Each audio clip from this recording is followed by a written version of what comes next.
Zimbabwe সিরিজের জন্য ১৭ সদস্যের শক্তিশালী দল ঘোষণা করল বাংলাদেশ। চলতি মাসে বাংলাদেশ সফরে আসছে জিম্বাবুয়ে।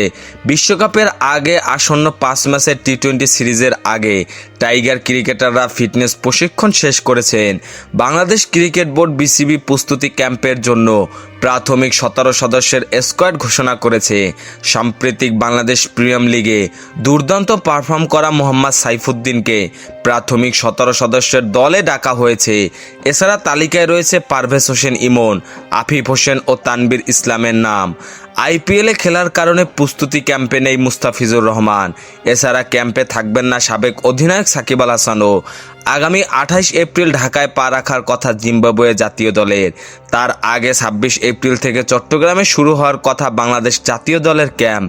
ছুটি কাটিয়ে ইতিমধ্যেই ঢাকায় এসেছেন টাইগারদের কোচ চন্ডিকা হাথুরুসিংহে। এছাড়াও দলে যোগ দিয়েছেন নবনিযুক্ত বোলিং কোচ মোস্তাক আহমেদ ও ভিডিও বিশ্লেষক মহসিন শেখ। আসন্ন ৫ ম্যাচ সিরিজের প্রথম ৩ ম্যাচ অনুষ্ঠিত হবে চট্টগ্রামের জহুর আহমেদ চৌধুরী স্টেডিয়ামে।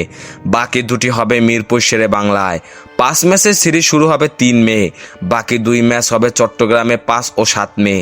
আগামী ১০ ও ১২ মে মিরপুরে টি-২০ সিরিজের শেষ ২ রাউন্ড অনুষ্ঠিত হবে।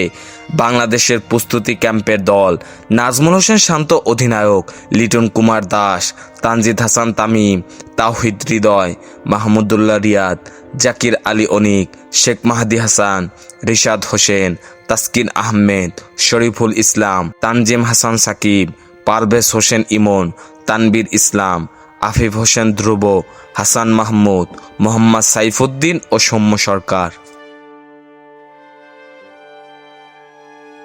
খেলাধুলার সকল আপডেট পেতে আমাদের ইউটিউব চ্যানেলটি সাবস্ক্রাইব এবং ফেসবুক পেজটি ফলো দিয়ে লাইক, কমেন্ট, শেয়ার করে আমাদের সাথে যুক্ত থাকুন। ধন্যবাদ।